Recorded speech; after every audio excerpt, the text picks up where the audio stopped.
ਸਤਿ ਸ਼੍ਰੀ ਅਕਾਲ ਸਟੂਡੈਂਟਸ, ਮੈਂ ਪ੍ਰਭਜੋਤ ਤੁਹਾਡਾ ਸਾਰਿਆਂ ਦਾ ਤੁਹਾਡੇ ਆਪਣੇ YouTube ਚੈਨਲ ਮੈਥ ਰੀਜ਼ਨਿੰਗ ਪ੍ਰਭ ਤੇ ਸਵਾਗਤ ਕਰਦੀ ਹਾਂ। ਅੱਜ ਆਪਣੀ ਇਹ ਫਿਜ਼ਿਕਸ ਦੀ 13 ਨੰਬਰ ਕਲਾਸ ਹੈ। ਠੀਕ ਹੈ, ਇਹਦੇ ਵਿੱਚ ਆਪਾਂ ਨੇ ਕਿਹਾ ਅਲਟਰਨੇਟਿੰਗ ਕਰੰਟ ਚੈਪਟਰ ਸਟਾਰਟ ਕੀਤਾ ਹੋਇਆ ਸੀਗਾ, ਤਾਂ ਉਹਨੂੰ ਅੱਗੇ ਕੰਟੀਨਿਊ ਕਰਦੇ ਹਾਂ। ਅੱਜ ਦਾ ਟੌਪਿਕ ਹੈ ਜਿਹੜਾ AC ਥਰੂ AC मतलब alternating current through a series LR circuit. ठीक है, जब ਆਪਾਂ ਨੇ ਕਿਹਾ ਇੰਡਕਟੈਂਸ ਤੇ ਰੈਜ਼ਿਸਟੈਂਸ ਨੂੰ ਕਿਹਾ ਸੀਰੀਜ਼ ਦੇ ਵਿੱਚ ਅਟੈਚ ਕੀਤਾ ਹੋਇਆ ਵਾ, ਤਾਂ ਉੱਥੇ ਆਪਣੇ ਕੋਲ ਜਿਹੜੀ ਡਾਇਰੈਕਸ਼ਨ ਹੋਊਗੀ tan phi ਫਾਈਂਡ ਆਊਟ ਕਰਨਾ ਹੋਊਗਾ, ਤਾਂ ਉਹਦਾ ਫਾਰਮੂਲਾ ਤੁਹਾਡੇ ਕੋਲ ਕੀ ਹੋਊਗਾ ਓਮੇਗਾ L/R। ਓਮੇਗਾ ਤੁਹਾਡੇ ਕੋਲ ਕੀ ਆ ਐਂਗੂਲਰ ਫ੍ਰੀਕੁਐਂਸੀ ਹੁੰਦੀ ਆ, L ਤੁਹਾਡੇ ਕੋਲ ਕੀ ਹੁੰਦੀ ਆ ਇੰਡਕਟੈਂਸ ਹੁੰਦੀ ਆ, R ਤੁਹਾਡੇ ਕੋਲ ਕੀ ਆ ਰੈਜ਼ਿਸਟੈਂਸ ਹੁੰਦੀ ਆ। ਆਪਾਂ ਨੂੰ ਇਹ ਪਤਾ ਹੋਣਾ ਚਾਹੀਦਾ ਵਾ। ਸੈਕਿੰਡ ਫਾਰਮੂਲਾ ਆਪਾਂ ਨੂੰ ਕੀ ਪਤਾ ਹੋਣੀ ਚਾਹੀਦੀ ਆ ਇੰਪੀਡੈਂਸ। ਇੰਪੀਡੈਂਸ ਦਾ ਸਿੰਬਲ ਆਪਣੇ ਕੋਲ ਕੀ ਹੁੰਦਾ ਵਾ Z। ਠੀਕ ਹੈ, is equal to R square plus omega square L square root। ਠੀਕ ਹੈ, ਜੇ LR ਸਰਕਟ ਦੀ ਤੁਸੀਂ ਕੀ ਇੰਪੀਡੈਂਸ ਫਾਈਂਡ ਆਊਟ ਕਰਨੀ ਆ, ਤਾਂ ਤੁਸੀਂ ਕੀ ਯਾਦ ਰੱਖਣਾ ਵਾ Z is equal to R square plus omega square L square। दूसरा फार्मूला ਇਹਦਾ ਤੁਸੀਂ ਕੀ ਲਿਖ ਸਕਦੇ ਹੋ R square plus XL square ਵੀ ਲਿਖ ਸਕਦੇ ਹੋ। ਠੀਕ ਹੈ, ਇੱਥੇ ਕੀ ਆ ਜਾਊਗਾ ਰੂਟ ਆ ਜਾਊਗਾ।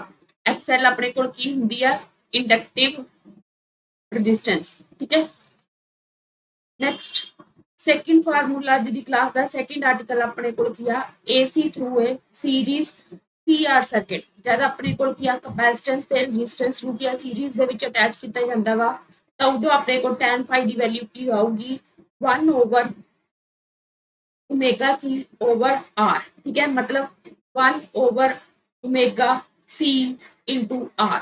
ठीक है, इंपीडेंस की हो जो अपने को Z is equal to R square plus 1 over omega square C square। ठीक है, ये अपने को किहदे इक्वल आ जू Z is equal to R square plus X C square। Capacitor ਦੀ ਜਿਹੜੀ ਆਪਣੇ ਕੋਲ ਰੈਜ਼ਿਸਟੈਂਸ ਆ ਜੂਗੀ ਉਹ ਕੀ ਆ ਜੂ XC ਆ ਜੂ, ਕਿਉਂਕਿ XC ਦੀ ਵੈਲਿਊ ਆਪਾਂ ਨੇ ਕੱਲ ਦੀ ਕਲਾਸ ਦੇ ਵਿੱਚ ਦੇਖਿਆ ਸੀ 1 ਓਵਰ ਕੀ ਹੁੰਦੀ ਆ ਆਪਣੇ ਕੋਲ ਓਮੇਗਾ C ਹੁੰਦੀ ਹੈ। ਨੈਕਸਟ LCR ਸਰਕਟ ਸੀਰੀਜ਼ ਦੇ ਵਿੱਚ ਜਦ ਆਪਾਂ ਤਿੰਨਾਂ ਨੂੰ ਕੀ ਆ ਸੀਰੀਜ਼ ਦੇ ਵਿੱਚ ਅਟੈਚ ਕਰਾਂਗੇ, ਤਾਂ ਉਦੋਂ ਜਿਹੜੀ ਆਪਾਂ ਨੇ AC ਫਾਈਂਡ ਆਊਟ ਕਰਨੀ ਅਲਟਰਨੇਟਿੰਗ ਕਰੰਟ ਦੇ ਲਈ ਇੰਪੀਡੈਂਸ ਤੇ tan phi ਫਾਈਂਡ ਆਊਟ ਕਰਨਾ, ਤਾਂ ਉਹਦਾ ਫਾਰਮੂਲਾ ਕੀ ਹੋਊ ਆਪਣੇ ਕੋਲ tan phi ਦਾ ਫਾਰਮੂਲਾ ਆਪਣੇ ਕੋਲ ਹੋ ਜੂ omega L minus 1 over omega C over R। ठीक है, इंपीडेंस ਦਾ ਫਾਰਮੂਲਾ ਤੁਹਾਡੇ ਕੋਲ ਕੀ ਹੋ ਜਾਊਗਾ Z is equal to R square plus omega L minus 1 over omega C ਦਾ होल स्क्वायर क्यूब रूट। ठीक है, ਇੱਥੇ ਤੁਸੀਂ ओमेगा L ਤੇ ओमेगा C ਦੀ ਵੈਲਿਊ ਵੀ ਪੁੱਟ ਕਰ ਸਕਦੇ ਹੋ XL minus XC ਦਾ ਸਕੁਅਰ। ਠੀਕ ਹੈ, रूट ਜਿਵੇਂ ਵੀ ਤੁਹਾਨੂੰ ਵੈਲਿਊ ਗਿਵਨ ਹੋਗੀ ਨਿਊਮੈਰੀਕਲ ਦੇ ਵਿੱਚ ਤੁਸੀਂ ਉਹਦਾ ਵੈਲਿਊ ਨੂੰ ਕੀ ਕਰ ਸਕਦੇ ਹੋ ਪੁੱਟ ਕਰ ਸਕਦੇ ਹੋ। ਜ਼ਰੂਰੀ ਨਹੀਂ ਨਿਊਮੈਰੀਕਲ ਆਵੇ, ਫਾਰਮੂਲੇ ਵੀ ਆ ਸਕਦੇ ਨੇ। ਜ਼ਿਆਦਾ ਥਿਓਰੈਟੀਕਲ ਜਾਣ ਦੀ ਲੋੜ ਨਹੀਂ, ਬਸ ਜਿੰਨਾ ਕਰਵਾ ਰਹੀਆਂ ਰਾਜੇ ਉਨਾ ਹੀ ਤੁਸੀਂ ਕਰਨਾ ਵਾ। ਠੀਕ ਹੈ, ਤੇ ਹੁਣ ਦੇਖੋ ਨੈਕਸਟ ਆਪਣੇ ਕੋਲ ਆ ਜਾਂਦੀ ਹੈ ਰੈਜ਼ੋਨੈਂਸ ਫ੍ਰੀਕੁਐਂਸੀ। ਰੈਜ਼ੋਨੈਂਸ ਫ੍ਰੀਕੁਐਂਸੀ ਨੂੰ ਆਪਾਂ ਕੀ ਲਿਖਦੇ ਆ ओमेगा F नॉट लिखते हैं। ठीक है, तो F not is equal to की ਹੁੰਦਾ ਆਪਣੇ ਕੋਲ 1 over 2 pi into LC। ठीक है, ਬੈਂਡ ਵਿਡਥ ਦਾ ਫਾਰਮੂਲਾ ਆ ਜਾਂਦਾ ਇੱਕ ਤਾਂ ਇਹ ਹੁੰਦਾ ਵਾ ਇਨੀਸ਼ੀਅਲ ਦੇ ਵਿੱਚੋਂ ਫਾਈਨਲ ਐਂਗੂਲਰ ਫ੍ਰੀਕੁਐਂਸੀ ਤੁਸੀਂ ਮਾਈਨਸ ਕਰ ਸਕਦੇ ਹੋ ਜਾਂ 2 into ਡੈਲਟਾ ओमेगा। ठीक है, ਇਹ ਦੋਨੀ ਫਾਰਮੂਲੇ ਤੁਸੀਂ ਇਹਦੇ ਕੀ ਰੱਖਣੇ ਨੇ ਬੈਂਡ ਵਿਡਥ ਦੇ ਯਾਦ ਰੱਖਣੇ ਆ। ਇਹਨਾਂ ਦੇ ਬੇਸ ਤੇ ਤੁਹਾਨੂੰ ਕੀ ਨਿਊਮੈਰੀਕਲ ਪੁੱਛਿਆ ਜਾ ਸਕਦਾ ਵਾ। ਅੱਗੇ ਆਪਣੇ ਕੋਲ ਮੋਸਟ ਇੰਪੋਰਟੈਂਟ ਆ ਜਾਂਦਾ ਵਾ ਕਿਊ ਫੈਕਟਰ ਲਿਖਿਆ ਆ ਜਾਵੇ, ਕੁਆਲਿਟੀ ਫੈਕਟਰ ਲਿਖਿਆ ਆ ਜਾਵੇ, ਸ਼ਾਰਪਨੈਸ ਆਫ ਰੈਜ਼ੋਨੈਂਸ ਲਿਖਿਆ ਆ ਜਾਵੇ, ਤਾਂ ਉਹਦਾ ਫਾਰਮੂਲਾ ਆਪਣੇ ਕੋਲ ਕੀ ਹੁੰਦਾ ਵਾ ਰੈਜ਼ੋਨੈਂਟ angular frequency over band width. ਠੀਕ ਹੈ, ਰੈਜ਼ੋਨੈਂਟ ਐਂਗੂਲਰ ਫ੍ਰੀਕੁਐਂਸੀ ਆਪਣੇ ਕੋਲ ਕੀ ਹੁੰਦੀ ਆ ओमेगा नॉट, ਬੈਂਡ ਵਿਡਥ ਆਪਣੇ ਕੋਲ ਕੀ ਹੁੰਦੀ ਆ 2 ਡੈਲਟਾ ओमेगा, ਜਾਂ ਇੱਥੇ ਤੁਸੀਂ ਵੈਲਿਊ ਪੁੱਟ ਕਰ ਸਕਦੇ ਸੀਗੇ ओमेगा नॉट। ਠੀਕ ਹੈ, ओमेगा 1 minus ओमेगा 2 ਪੁੱਟ ਕਰ ਸਕਦੇ ਹੋ। ਠੀਕ ਹੈ, ਤੇ ਫਿਰ ਨੈਕਸਟ ਡੈਲਟਾ ओमेगा ਦੀ ਵੈਲਿਊ ਪੁੱਟ ਕਰ ਲਓਗੇ। ਹੋਰ ਫਾਰਮੂਲਾ ਕੀ ਆ 1 number formula, 2 number formula, 3 number formula, 4 number ਤੁਸੀਂ ਕੀ ਯਾਦ ਰੱਖਣਾ ਵਾ omega naught L over R। ठीक है, इज इक्वल टू एक और फार्मूला 5 नंबर याद रखना वा 1 over R root L over C। ਕਿਸੇ ਵੀ ਤਰ੍ਹਾਂ ਤੁਹਾਨੂੰ ਵੈਲਿਊ ਦੇ ਕੇ ਕੁਆਲਿਟੀ ਫੈਕਟਰ ਕਿਉਂ ਫੈਕਟਰ ਕੀ ਆ ਪੁੱਛ ਸਕਦੇ ਹੋ। ਠੀਕ ਹੈ, ਇਹ ਯਾਦ ਰੱਖਣਾ ਵਾ। ਕਿਉਂ ਫੈਕਟਰ ਇਹ ਕਿਹਦੇ ਲਈ ਕਰਦੇ ਪਏ ਆਪਾਂ ਰੈਜ਼ੋਨੈਂਸ ਦੇ ਲਈ ਕਰਦੇ ਪਏ ਆ। ਠੀਕ ਹੈ, ਜਦ ਨਿਊਕਲੀਅਰ ਕੈਮਿਸਟਰੀ ਕਰਾਂਗੇ ਉੱਥੇ ਵੀ ਆਪਾਂ ਕੀ ਕਿਉਂ ਫੈਕਟਰ ਕੱਢਾਂਗੇ। એનર્ਜੀ ਮੋਸਟ ਇੰਪੋਰਟੈਂਟ ਕੁਐਸਚਨ ਆ। ਠੀਕ ਹੈ, ਇੱਥੇ 2 क्वेश्चन तुसी क्या याद करने ने, ठीक है। एक तो तुसी वैल्यू याद रखनी है एनर्जी स्टोर इन इंडक्टर, ठीक है। जब भी एनर्जी स्टोर इन इंडक्टर आ जाए तो याद रखियो वो केड़ी फील्ड उत्थे यूज हुंदी है, मैग्नेटिक फील्ड यूज हुंदी है। ते फार्मूला एनर्जी दा अपने कोल की हुंदा वा half L I not square, ठीक है। एल अपने कोल की हुंदी है इंडक्टर दी इंडक्टेंस हुंदी है, आई अपने कोल की हुंदा वा जेड़ा करंट फ्लो कर रहा है, ठीक है। तो ये दोनों गल्लां याद रखनियां ने। इंडक्टर दे विच एनर्जी स्टोर आ जाए तो किहदे नाल रिलेटेड हुंदी है, मैग्नेटिक फील्ड दे नाल।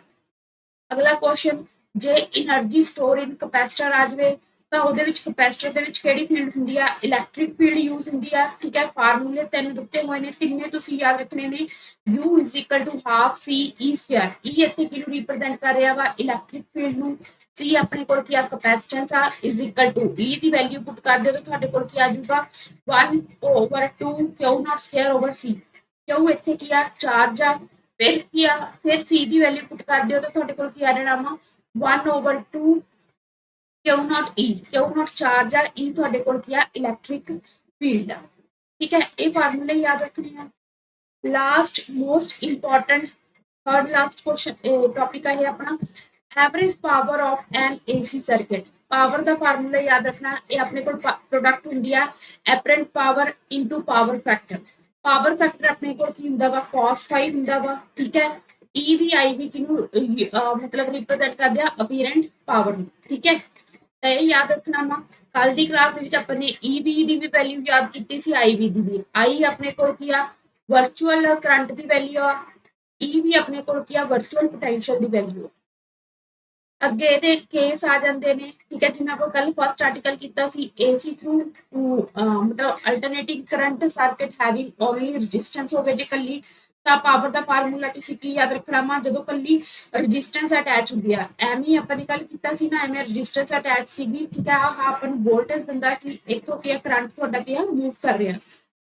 जे ए सर्किट होवे एदी पावर फाइंड आउट करनी आ जाए तो अपने को की होगी average power is equal to EVIV, ठीक है। EVIV दी तुसी क्या पीक वैल्यू भी की कर सकते हो, इत्थे पुट कर सकते हो। जे कल्ली एल दे नाल मतलब कल्ला इंडक्टर सीरीज दे विच सॉरी इंडक्टर नूं किया बैटरी दे नाल अटैच किया जाए तो उत्थे अपने को पावर की आ जाती है 0। कैपेसिटर कल्ला जोड़िया जाए उत्थे भी पावर की आ जाती है 0। जे एल ते आर नूं सीरीज दे विच अटैच किया जाए तो पावर कितनी हुंदी है अपने को EVIV R/√R square plus omega square L square, ठीक है। ओमेगा एल नूं तुसीं क्या एक्सएल भी इत्थे पुट कर सकते हो तो तुहाडे कोल फार्मूला की बनूगा इत्थे EVIV R/ओमेगा R square plus XL square, ठीक है जी। ये फार्मूला बनूगा। अगला क्वेश्चन 5 नंबर क्वेश्चन सिमिलर आ। यदि फिर अपने को जब सी ते आर नूं क्या सीरीज दे विच अटैच किया जाए ओदी पावर की होगी EVIB R/√R स्क्वायर प्लस 1/ओमेगा स्क्वायर C स्क्वायर। 1/ओमेगा स्क्वायर C स्क्वायर में तुसी की पुट कर सकते हो XC पुट कर सकते हो, करके देख लियो। फिर आ जाती है LCR सर्किट की अपने की एवरेज पावर फाइंड आउट करनी है तो ਉਹਦੇ ਲਈ फार्मूला ਤੁਹਾਡੇ ਕੋਲ ਕੀ ਹੋ ਜਾਣਾ P average EVIB R/√R square plus omega L minus 1/ओमेगा स्क्वायर का रूट, ठीक है। इतने ओमेगा एल ते ओमेगा सी की वैल्यू पुट कर दो तो थोड़ी पावर की बन जूगी EVIV इंटू R/√R स्क्वायर आ जाऊगा plus XL minus XC the whole square, ठीक है। इदा तुसी क्या फार्मूले याद रखने। लास्ट आ जाता वा चॉक कॉइल, ठीक है। ये क्या इंडक्टर यूज करते हैं जो करंट फ्लो करते हैं कंट्रोल करने लिए।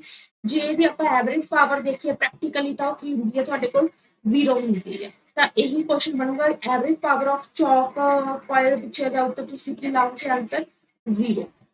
ट्रांसफार्मर डिवाइस हुंदा अपने कोल की हुंदा वा जिहदे विच low alternating voltage at high current into high alternating voltage at low current vice versa, ठीक है। जे लो अल्टरनेटिंग वोल्टेज का करंट हाई हो into high voltage at low current, ठीक है। High to low to high आप क्या move करावांगे। ये ट्रांसफार्मर केड़े प्रिंसिपल दे उत्ते वर्क करदा वा म्यूचुअल इंडक्शन दे उत्ते क्या वर्क करदा वा। म्यूचुअल इंडक्शन दा फिनोमिना वा जेड़ा वो आपां कल मतलब कि रीड आउट करांगे, ठीक है। क्लास ਦੇ ਵਿੱਚ ਮੈਂ ਤੁਹਾਨੂੰ ਕਰਵਾਉਂਗੀ।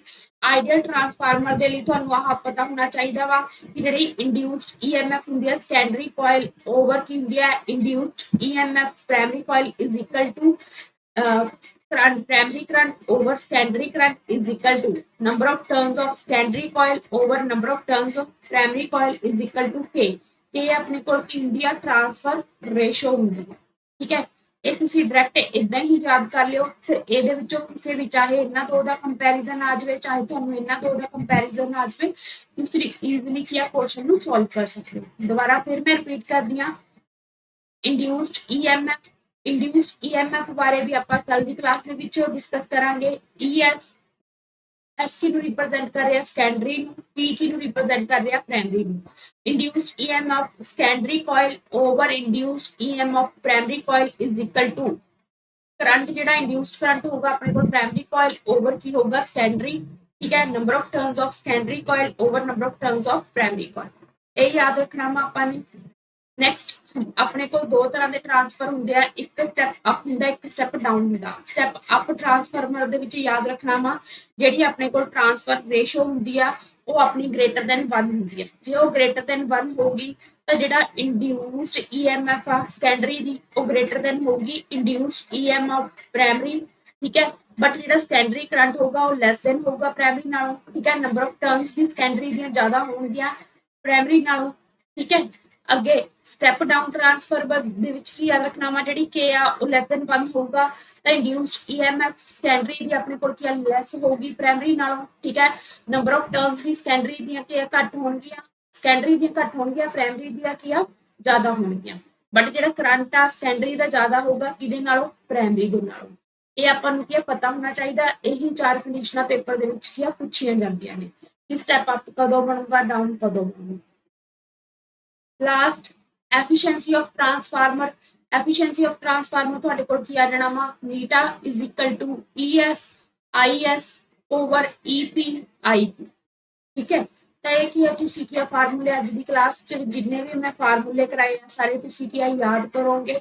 कल दी क्लास दे विच पहला आपां न्यूमेरिकल करांगे, फिर अगे फर्दर म्यूचुअल इंडक्शन वाला की चैप्टर की करांगे स्टार्ट करेंगे। अज की क्लास तुहानूं किवें दी लगी कमेंट बॉक्स दे विच जरूर दस्सिओ। जिन्ना करवाया बस इन्ना ही करना वा, होर इस चैप्टर दे विचों ज़्यादा थ्योरी करन दी लोड़ नहीं। जिहड़ी कुछ थ्योरी दे पॉइंट्स होणगे वो एमसीक्यू दे विच आपां कवर कर लेंगे। Thank you.